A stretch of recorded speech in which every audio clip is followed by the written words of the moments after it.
അസ്സലാമു അലൈക്കും വറഹ്മത്തുള്ളാഹി വബറകാതുഹു. ഖുർആൻ പഠനം 1474, സൂറത്തുൻ നഹൽ 112, 113 സൂക്തങ്ങൾ. അഊദു ബില്ലാഹി മിനശ് ശൈത്വാനിർ റജീം. ബിസ്മില്ലാഹിർ റഹ്മാനിർ റഹീം. وضرب الله مثلا قرية كانت آمنة مطمئنة يأتيها رزقها رغدا من كل مكان فكفرت بأنعم الله فأذاقها الله لباس الجوع والخوف بما كانوا يصنعون. ولقد جاءهم رسول منهم فكذبوه فأخذهم العذاب وهم ظالمون. صدق الله العظيم. بسم الله والحمد لله والصلاة والسلام على سيدنا محمد وآله وصحبه ومن تبعهم بإحسان إلى يوم الدين. أما بعد. وضرب الله مثلا قرية. അല്ലാഹു സുബ്ഹാനഹു വ തആല ഒരു ഗ്രാമം ഉദാഹരണമായി പറഞ്ഞു. കാനത്ത് ആമിനത്തൻ മുത്മഇന്നത്തൻ. ആ ഗ്രാമം ശാന്തവും സുരക്ഷിതവുമായിരുന്നു. യഅ്തിഹാ റിസ്ഖുഹാ റഗദൻ മിൻ കുല്ലി മക്കാൻ. അങ്ങോട്ട് ഭക്ഷ്യവിഭവങ്ങളെല്ലാം സമൃദ്ധമായി വിശാലമായി എത്തുന്നുണ്ട്. ഫകഫറത് ബിഅൻഉമില്ലാഹ്. എന്നിട്ട് ആ ഗ്രാമവാസികൾ അള്ളാഹുവിന്റെ അനുഗ്രഹങ്ങളെ നിഷേധിച്ചു. ഫഅദാഖഹല്ലാഹു ലിബാസൽ ജൂഇ വൽ ഖൗഫി. അപ്പോൾ അല്ലാഹു സുബ്ഹാനഹു വ തആല അവർക്ക് വിശപ്പ്, അതേപോലെ ഭയം എന്നീ വസ്ത്രങ്ങൾ ധരിപ്പിച്ചു. ബിമാ കാനൂ യസ്നഊൻ. അവർ പ്രവർത്തിച്ചുകൊണ്ടിരുന്നതിന് പ്രതിഫലമായിട്ട്. വലഖദ് ജാഅഹും റസൂലും മിൻഹും. നിശ്ചയം അവരിൽ നിന്ന് തന്നെയുള്ള ഒരു ദൂതൻ അവർക്ക് വന്നിരുന്നു. ഫകസ്സബൂഹു. എന്നിട്ട് ആ ദൂതനെ അവർ തള്ളിപ്പറഞ്ഞു. ഫഅഖദഹുമുൽ അദാബു. അപ്പോൾ അവരെ ശിക്ഷ പിടികൂടി. വഹും ളാലിമൂൻ. അവർ അക്രമികളായ നിലക്ക് എന്നാണ് അല്ലാഹു തആല ഇവിടെ വിശദീകരിക്കുന്നത്. കഴിഞ്ഞ സൂക്തങ്ങളിലൂടെ അള്ളാഹുവിന്റെ വിധിവിലക്കുകളെ നിരാകരിക്കാനും നിഷേധിക്കാനും ശ്രമിക്കുന്ന കാഫിറുകൾക്ക് കടുത്ത ശിക്ഷ അല്ലാഹു സുബ്ഹാനഹു വ തആലയുടെ ഭാഗത്ത് നിന്ന് വരാനിരിക്കുന്നുണ്ട് പരലോകത്ത്. ദുനിയാവിലൊരു പക്ഷേ അല്ലാഹു സുബ്ഹാനഹു വ തആല അവർക്കും സൗകര്യങ്ങളൊക്കെ ചെയ്തു കൊടുക്കുന്നുണ്ടെങ്കിലും അവരുടെ പാപത്തിന്റെ ശമ്പളം പരലോകത്തു നിന്നാണ് അവർ അനുഭവിക്കാൻ പോകുന്നത് എന്ന താക്കീത് അല്ലാഹു നേരത്തെ നൽകിയപ്പോ അതിനെ തുടർന്ന് ഇനി ഇവിടെ ഈ സൂക്തങ്ങളിലൂടെ അല്ലാഹു സുബ്ഹാനഹു വ തആല പരലോകത്തെ തിരിച്ചടി മാത്രമല്ല ഈ ലോകത്ത് തന്നെയും അവരെ തിരിച്ചടികൾ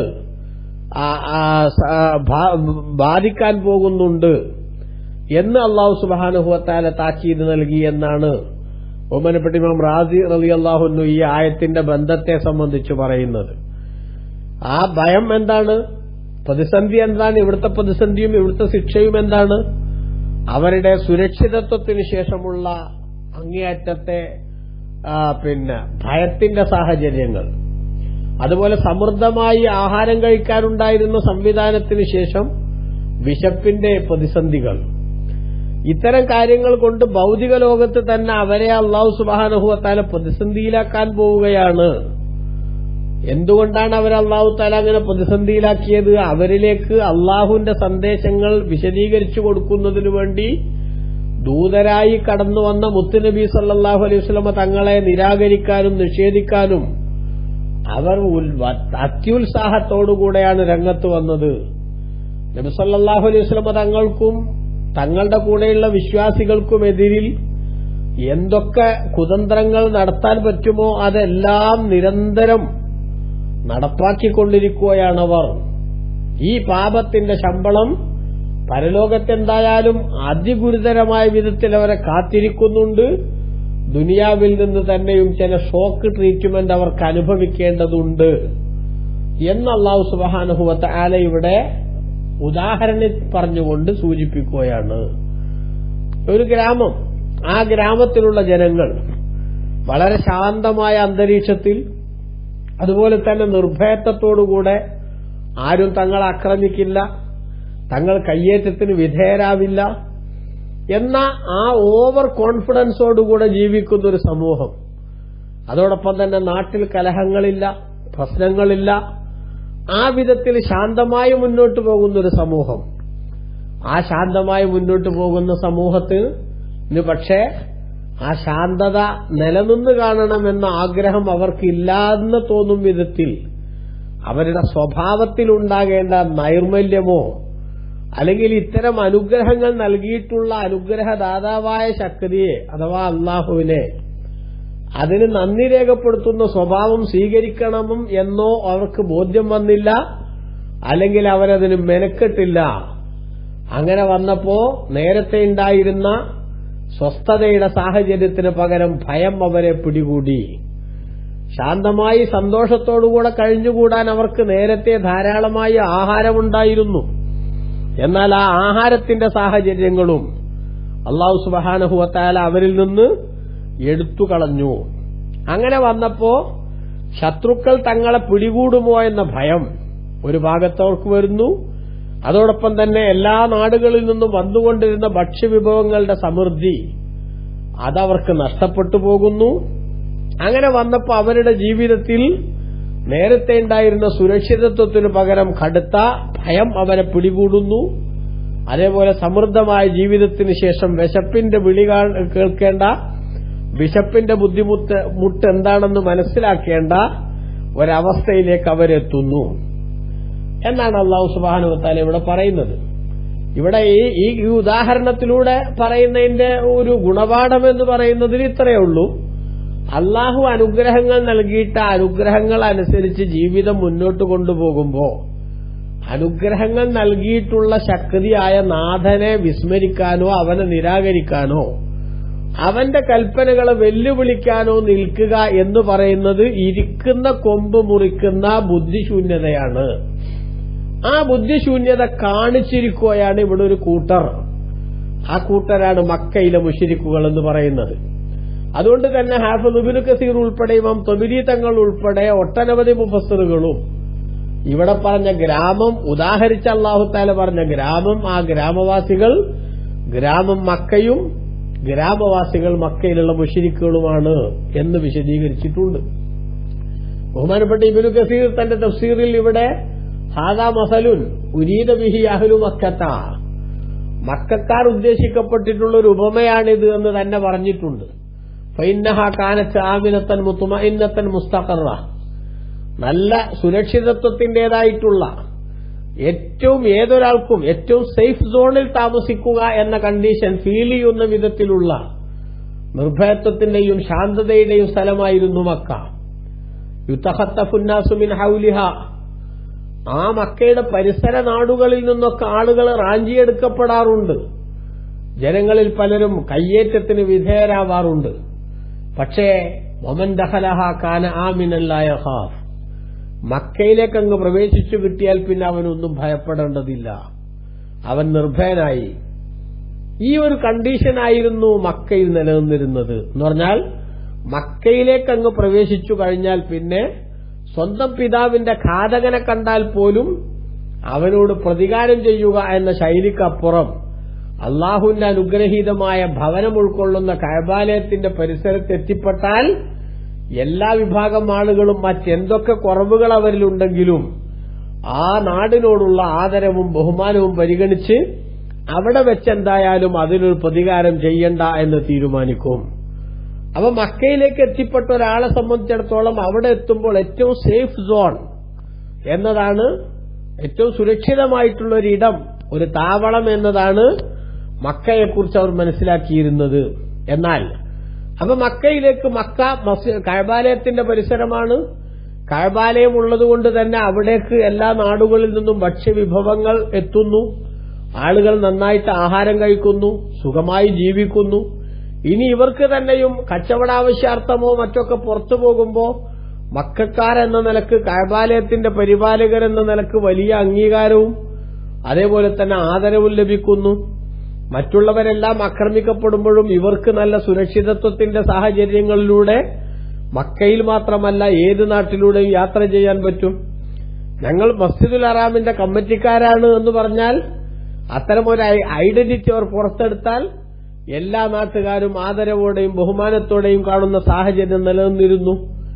എന്നാൽ ഈ വിധത്തിലുള്ള മനുഷ്യന്റെ സമാധാനാന്തരീക്ഷം നിലനിർത്താൻ വേണ്ട സംവിധാനവും അതേപോലെ തന്നെ ഭക്ഷണത്തിനുള്ള സംവിധാനം ഒരുക്കി കൊടുത്തുകൊണ്ട് ശാരീരിക ആവശ്യങ്ങൾക്കുള്ള പരിഹാരവും അള്ളാഹു അവർക്ക് ഒരുക്കിക്കൊടുത്തപ്പോൾ ആ അനുഗ്രഹങ്ങളെല്ലാം ചെയ്തു കൊടുത്ത അള്ളാഹുവിനെ അറിഞ്ഞ് ആരാധിക്കാനും അവന് ഏറ്റവും വലിയ നന്ദി കാണിക്കാനും ശ്രമിക്കേണ്ടതിനു പകരം അവരുടെ ജീവിതത്തിൽ ആ അള്ളാഹുവിനെ തന്നെ തള്ളിപ്പറയുന്ന ഗതികേടിന്റെ സാഹചര്യമാണ് ഉണ്ടായത്. അതാണ് അള്ളാഹു തആല പറയണത്. എന്ത് വറബല്ലാഹു മസലൻ, അള്ളാഹു ഒരു ഉപമ വിവരിച്ചിരിക്കുന്നു. അതായത് ഖറിയത്തൻ, ഒരു ഗ്രാമത്തെ അള്ളാഹു ഉപമിച്ചിരിക്കുന്നു. കാനത്ത് ആമിനത്തൻ, ആ ഗ്രാമം നിർഭയമായിരുന്നു. മുത്മഇന്നത്തൻ, ശാന്തവുമായിരുന്നു. യത്തിഹാരി സുഖുഹാറഗദൻ, ആ ഗ്രാമത്തിലേക്കുള്ള ഭക്ഷ്യവിഭവങ്ങൾ വിശാലമായി തന്നെ അവിടേക്ക് വന്നുകൊണ്ടിരുന്നു. മിൻകുല്ലി മക്കാൻ, എല്ലാ പ്രദേശങ്ങളിൽ നിന്നും. കഅബയോടുള്ള ആദരവ് കൊണ്ട് അവിടെ താമസിക്കുന്ന ആളുകൾക്ക് എല്ലാ നാട്ടുകാരും അവരിൽ നിന്നുണ്ടാകുന്ന വിളവുകൾ, കൃഷികൾ എല്ലാം തന്നെ അവിടേക്ക് എത്തിച്ചു കൊടുത്തു. പക്ഷേ ഫകഫറത് ബിഅൻഉമില്ല, അള്ളാഹുവിന്റെ അനുഗ്രഹങ്ങളെ അവർ നിഷേധിക്കുകയാണ് ചെയ്തത്. ആ അനുഗ്രഹങ്ങൾക്ക് നന്ദി ചെയ്യുന്നതിനു പകരം നന്ദികേടിന്റെ സ്വഭാവം അവർ സ്വീകരിച്ചു. ഇവിടെ അള്ളാഹു തആല അവർക്ക് ചെയ്തെടുത്ത അനുഗ്രഹങ്ങളിൽ ഏറ്റവും പ്രധാനപ്പെട്ടത് ഇബ്നു കസീർ തന്റെ തഫ്സീറിൽ രേഖപ്പെടുത്തുന്നുണ്ട്. ഫകഫറത് ബിഅൻഉമില്ല, അള്ളാഹുവിന്റെ അനുഗ്രഹങ്ങളെ നിഷേധിച്ചാൽ ഐ ജഹദത്ത് ആലാ അല്ലാഹി അലൈഹ, ആ ജനതക്ക്, ആ ഗ്രാമവാസികൾക്ക് അള്ളാഹു തആല ചെയ്തു കൊടുത്ത അനുഗ്രഹങ്ങളെ അവർ നിഷേധിച്ചു. അതിന് നന്ദി ചെയ്യുന്നതിനു പകരം നന്ദികേടിന്റെ സ്വഭാവം പ്രകടിപ്പിച്ചു. വഅലമുഹ, അവർക്ക് അള്ളാഹു തആല നൽകിയ അനുഗ്രഹങ്ങളിൽ ഏറ്റവും വലിയത് ബിഅസത്തു മുഹമ്മദിൻ സല്ലല്ലാഹു അലൈഹി വസല്ലമ ഇലൈഹിം, അവരിലേക്ക് മുഹമ്മദ് നബി സല്ലല്ലാഹു അലൈഹി വസല്ലം തങ്ങളെ അള്ളാഹു നിയോഗിച്ചു എന്നതാണ്. അപ്പൊ റസൂലുള്ളാഹി സ്വല്ലല്ലാഹു തങ്ങൾ അവരിലേക്ക് പ്രവാചകരായി വന്നു എന്നത് അവർക്ക് ലഭിക്കാവുന്ന ഏറ്റവും വലിയൊരു പ്ലസ് പോയിന്റ് ആയിരുന്നു. അവർക്ക് അഭിമാനത്തോടുകൂടെ മുത്തുനബി സല്ലല്ലാഹു അലൈഹി വസല്ലം തങ്ങളെ കൊണ്ടു നടക്കാമായിരുന്നു അവർക്ക്.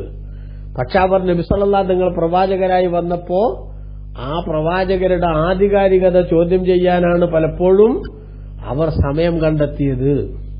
അങ്ങനെ വന്നപ്പോ ഈ നിഷേധത്തിന്റെ ശൈലി അവരിൽ നിന്ന് വല്ലാതെ ഗൌരവതരമായപ്പോ ഫദാഖഹുല്ലാഹു ലിബാസുൽ ജൂഇ വൽ ഖൗഫി, വിശപ്പിന്റെയും അതേപോലെ ഭയത്തിന്റെയും വസ്ത്രം അല്ലാഹു തആല അവരെ ധരിപ്പിച്ചു.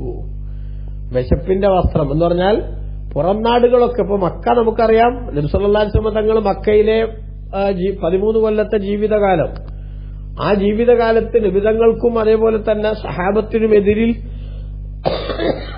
സാധ്യമാകുന്ന എല്ലാ അക്രമങ്ങളും നടത്താൻ മത്സരിക്കുകയായിരുന്നു മക്കക്കാർ.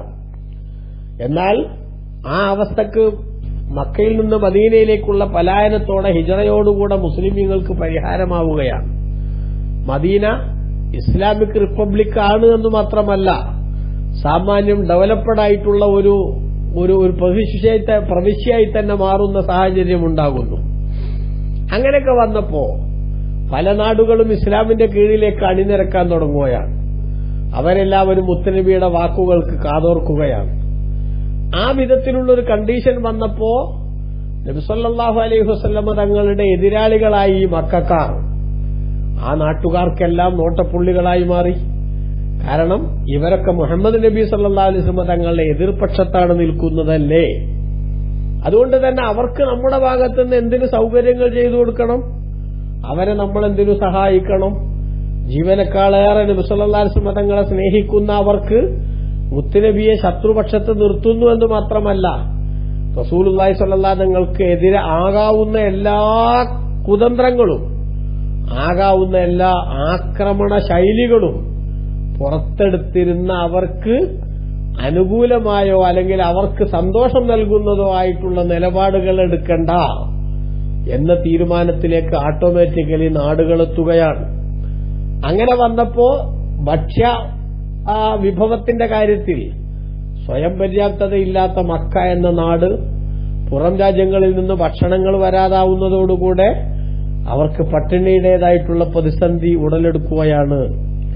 എന്നാൽ വേറെ എവിടെങ്കിലും പോയിട്ട് കച്ചവടം ചെയ്തോ മറ്റോ ധനമുണ്ടാക്കാം, അല്ലെങ്കിൽ ഭക്ഷണത്തിനുള്ള വകുപ്പുണ്ടാക്കാമെന്ന് ചിന്തിച്ചാലോ പുറം രാജ്യത്തേക്കൊന്നും പോകാൻ അവർക്ക് സാധിക്കുന്നില്ല. ഭയം അവരെ പിടികൂടിയിരിക്കുന്നു. ഞങ്ങൾ എങ്ങോട്ട് പോയാലും മുഹമ്മദ് നബി സല്ലല്ലാഹു അലൈഹി വസല്ലം തങ്ങളെ സപ്പോർട്ട് ചെയ്യുന്ന ആളുകളാണ് അവിടെയൊക്കെ ഉണ്ടാവുക. അവരൊക്കെ ഞങ്ങളെ പിടികൂടിയാലോ? ബദറിന് ശേഷം അവർക്ക് വല്ലാത്ത ഭയമാണ്. ഞങ്ങൾ എവിടെയെങ്കിലുമൊക്കെ മുസ്ലിമീങ്ങൾ ടാർഗറ്റ് ചെയ്യുമോ, ഞങ്ങളുടെ സമ്പത്ത് പിടിച്ചെടുക്കുമോ? അതുകൊണ്ട് തന്നെ പിന്നീട് അവർക്ക് യാത്രയും അഥവാ കച്ചവടാവശ്യത്തിനൊക്കെയുള്ള യാത്രയും അവർക്ക് പ്രയാസമായി മാറുന്നു. അപ്പോ നാട്ടിൽ വിശന്നിട്ട് നിൽക്കാനും വയ്യ, ഭക്ഷ്യവിഭവങ്ങൾ സംഘടിപ്പിക്കാൻ പുറത്തേക്കൊരു ഒരു ബിസിനസ് ടൂർ നടത്താനും വയ്യ എന്ന കണ്ടീഷനിൽ അവർ വല്ലാതെ വിഷമകരമായ സാഹചര്യത്തെ അഭിമുഖീകരിക്കുന്നു. അതാണ് ഫാദാഖഹ അള്ളാഹു അവർക്ക് രുചിപ്പിച്ചു ലിബാസൽ ജൂഇ വൽ ഖൗഫി, ഭയത്തിന്റെയും അതേപോലെ തന്നെ വിശപ്പിന്റെയും വസ്ത്രം ധരിപ്പിച്ചു. അള്ളാഹു തആല അവർക്ക് രുചിപ്പിച്ചു വിശപ്പിന്റെ അതേപോലെ തന്നെ ഭയത്തിന്റെ വസ്ത്രം എന്ന് പറഞ്ഞത് എന്താണ്? അവരുടെ ജീവിതത്തെ വല്ലാതെ സ്വാധീനിച്ചു അത് എന്നാണ്. അകത്ത് വിശപ്പിന്റെ പ്രതിസന്ധി, പുറത്ത് ഭയത്തിന്റെ പ്രതിസന്ധി. ഈ രണ്ടു പ്രതിസന്ധികൾക്കിടയിൽ നിൽക്കേണ്ട ഒരു ഗതികേട് അല്ലാഹു സുബ്ഹാനഹു വ തആല അവർക്ക് നൽകി. എന്തുകൊണ്ടാണ് അങ്ങനെ നൽകിയത്? ബിമാ കാനൂ യസ്നഊൻ, അവർ പ്രവർത്തിച്ചുകൊണ്ടിരുന്ന അവരുടെ കയ്യിലിരിപ്പിന്റെ കാരണത്താൽ തന്നെ. അവർക്ക് സ്വാധീനവും സംവിധാനങ്ങളൊക്കെ ഉണ്ടായ സമയത്ത് ഒന്നിനും കഴിയാത്ത അല്ലെങ്കിൽ പ്രതികരണശേഷി പോലും വേണ്ട വിധത്തിൽ പ്രയോഗിക്കാത്ത മുസ്ലിമീങ്ങൾക്ക് നേരെ അവരെ കൊണ്ടാവുന്ന വിധത്തിലുള്ള എല്ലാ കുപ്രചരണങ്ങളും അവർ നടത്തി. എല്ലാ അർത്ഥത്തിലുള്ള പ്രകോപനപരമായ ശൈലികളും അവർ സ്വീകരിച്ചു. അതുകൊണ്ട് തന്നെ അവർക്കിപ്പോ വല്ലാത്ത കഷ്ടകാലം തുടങ്ങിയിരിക്കുകയാണ്. ഇപ്പൊ അവർക്ക് ഭയം എന്ന് പറഞ്ഞാൽ പണ്ട് ഞങ്ങൾ ചെയ്തു വെച്ച അതിക്രമങ്ങളെല്ലാം തിരിച്ചടിക്കാൻ തുടങ്ങുന്നു എന്ന തിരിച്ചറിവ് അവരെ വല്ലാത്ത അസ്വസ്ഥതയിലേക്ക് കൊണ്ടുപോവുകയാണ് ചെയ്തത് എന്ന്. അത്തരമൊരവസ്ഥ അവർക്ക് ഉണ്ടാകാൻ കാരണമായത് എന്താണ്? അതാണ് തുടർന്നുള്ള ആയത്തിൽ അല്ലാഹു തആല പറയുന്നത്, വലഖദ് ജാഅഹും റസൂലും മിൻഹും, അവർക്ക് അവരിൽ നിന്ന് തന്നെ ഒരു ദൂതൻ മുത്തുനബി സല്ലല്ലാഹു അലൈഹി വസല്ലം തങ്ങൾ വന്നിരുന്നു. ഫകദ്ദബൂഹു, അങ്ങനെ വന്നപ്പോൾ അവർ നബി സല്ലല്ലാഹു അലൈഹി വസല്ലം തങ്ങളെ നിഷേധിച്ചു, തള്ളിക്കളഞ്ഞു. വാസ്തവത്തിൽ ആ നബി തങ്ങളെ അംഗീകരിക്കുകയും വിശ്വസിക്കുകയുമായിരുന്നു അവർ ചെയ്യേണ്ടിയിരുന്നത്. അവർക്ക് ഈ അംഗീകാരമെല്ലാം ചെയ്തു കൊടുത്ത അള്ളാഹു ആകുന്ന യജമാനന്റെ ഏറ്റവും അനുഗ്രഹീതരായ ഏറ്റവും ആദരണീയരായിട്ടുള്ള സൃഷ്ടിയാണ് മുഹമ്മദ് നബി സല്ലല്ലാഹു അലൈഹി വസല്ലം. അതുകൊണ്ട് തന്നെ ആ മുഹമ്മദ് നബി സല്ലല്ലാഹു അലൈഹി വസല്ലം തങ്ങളെ കണ്ണും പൂട്ടി സ്വീകരിക്കേണ്ടവരായിരുന്നു അവർ. പക്ഷെ അവർ അത് സ്വീകരിച്ചില്ലെന്ന് മാത്രമല്ല, നബിതങ്ങളെ തള്ളിക്കളയാനും നബിതങ്ങളെ നിരാകരിക്കാനും നബിതങ്ങൾക്കെതിരിൽ ആക്രമണോത്സുകതയോടുകൂടെ രംഗത്ത് വരാനുമാണ് അവർ പദ്ധതികൾ തയ്യാറാക്കിയത്. അതാണ് ഫകദ്ദബൂഹു, അവർ നബിതങ്ങളെ നിഷേധിച്ചു, തള്ളി. ഫഅഖദഹുൽ അദാബു വഹും ളാലിമൂൻ, അപ്പോൾ അവരെ അള്ളാഹുവിന്റെ ശിക്ഷ പിടികൂടി. അവരക്രമികളായിരിക്കെ എന്ന് പറഞ്ഞാൽ അവരുടെ ജീവിതത്തിൽ ഉണ്ടാകേണ്ട ക്രമങ്ങളെല്ലാം അവർ തെറ്റിച്ചു. എല്ലാ ക്രമങ്ങളും തെറ്റിച്ചിട്ട് അക്രമത്തിന്റെ ശൈലിയിലേക്ക് അവർ കടന്നുപോയി. ആ ഒരവസ്ഥ വന്നപ്പോൾ അല്ലാഹു സുബ്ഹാനഹു വ തആല അവർക്ക് കടുത്ത ദാരിദ്ര്യം നൽകി. അതോടൊപ്പം തന്നെ ശത്രുക്കൾ ഞങ്ങളെ പിടികൂടുമോ, ഞങ്ങൾ ആക്രമിക്കപ്പെടുമോ എന്ന ഭയം അവരെ വല്ലാതെ പിടികൂടുന്ന സാഹചര്യം ഉണ്ടായി. ഇതെല്ലാം മുഹമ്മദ് നബി സല്ലല്ലാഹു അലൈഹി വസല്ലം തങ്ങളാകുന്ന സത്യപ്രബോധനവുമായി കടന്നുവന്ന പ്രവാചകരെ നിരാകരിക്കാനും നിഷേധിക്കാനും പ്രത്യേകിച്ച് കാരണങ്ങളൊന്നുമില്ലാതെ തന്നെ അവർ ധൈര്യം കാണിച്ചതിന്റെ തിരിച്ചടിയാണ് എന്നാണ് അല്ലാഹു തആല പറയുന്നത്. അപ്പോ ഈ വിധത്തിൽ അവരുടെ ജീവിതത്തിൽ ഉണ്ടായിട്ടുള്ള ഈ അനാവശ്യമായ എടുത്തുചാട്ടം, സത്യത്തോട് പുറംതിരിഞ്ഞു നിൽക്കുന്ന വളരെ നെഗറ്റീവ് റെസ്പോണ്ടിന്റെ ഒരു സ്വഭാവം, ആ ഒരു ശൈലി അവരുടെ ജീവിതത്തിൽ നിരന്തരം നടന്നപ്പോൾ അല്ലാഹു തആല അവർക്ക് കടുത്ത പരീക്ഷണം നൽകുകയാണ് ഉണ്ടായത് എന്നാണ് ഇവിടെ സൂചിപ്പിക്കുന്നത്. ഇത് വിശദീകരിച്ചുകൊണ്ട് മുഫസ്സിറുകളുടെ കൂട്ടത്തിൽ ചിലർ പറയുന്നുണ്ട്, അല്ലാഹു സുബ്ഹാനഹു വ തആലയുടെ ഭവനമായ കഅബാലയത്തിന്റെ പരിസരത്ത് താമസിക്കുന്നവരും അതിന്റെ പരിപാലകരെന്ന് അവകാശപ്പെടുന്നവരുമായിട്ടുള്ള മക്കക്കാർ അവര് തന്നെ നബിതങ്ങളെ നിരാകരിക്കാനും അള്ളാഹുവിനെ വെല്ലുവിളിക്കാനും ശ്രമിച്ചപ്പോൾ അവർക്ക് അല്ലാഹു തആല ഇவ்விதമുള്ള പരീക്ഷണമാണ് നൽകിയതെങ്കിൽ അത്രയൊന്നും സ്ഥാനവും അത്രയൊന്നും സൗകര്യങ്ങളുമില്ലാത്ത നമ്മൾ, മറ്റു നാട്ടുകാർ അല്ലാഹുവിന്റെ റസൂലിനെ നിരാകരിക്കാനും അല്ലാഹുവിനെ വെല്ലുവിളിക്കാനും ഒരുങ്ങിയാൽ അവരനുഭവിക്കേണ്ടി വരുന്ന പ്രതിസന്ധികളുടെ ഗൗരവം എത്രമാത്രം ഉണ്ടാകുമെന്നുകൂടി ചിന്തിക്കണം എന്ന് ബഹുമാനപ്പെട്ട വ്യാഖ്യാതാക്കൾ ഇവിടെ വിശദീകരിക്കുന്നുണ്ട്. അപ്പൊ അതുകൊണ്ട് ഈ ഗ്രാമത്തെ അല്ലാഹു ഉദാഹരിച്ചുകൊണ്ട് പറയുന്നതിന്റെ ചുരുക്കം ഇത്രയാണ്: അല്ലാഹു നമുക്ക് നൽകുന്ന അനുഗ്രഹങ്ങൾക്കെല്ലാം നന്ദി ചെയ്തുകൊണ്ട് ജീവിക്കാനുള്ള ശീലമാണ് നാം ഉണ്ടാക്കേണ്ടത്. അല്ലെങ്കിൽ അനുഗ്രഹദാതാവായ അല്ലാഹു ഏതു സമയത്തും ആ അനുഗ്രഹങ്ങളെ ക്യാൻസൽ ചെയ്തേക്കാം. അനുഗ്രഹങ്ങൾ ക്യാൻസൽ ചെയ്യപ്പെട്ടാൽ പിന്നെ നമ്മളുടെ കാര്യം കട്ടപ്പുകയാവും. അല്ലാഹു നമുക്ക് നല്ലത് ഉൾക്കൊള്ളാൻ ഭാഗ്യം നൽകട്ടെ. ആമീൻ. വസല്ലല്ലാഹു അലാ സയ്യിദിനാ മുഹമ്മദ് വആലിഹി വസഹ്ബിഹി അജ്മഈൻ വൽഹംദുലില്ലാഹി റബ്ബിൽ ആലമീൻ.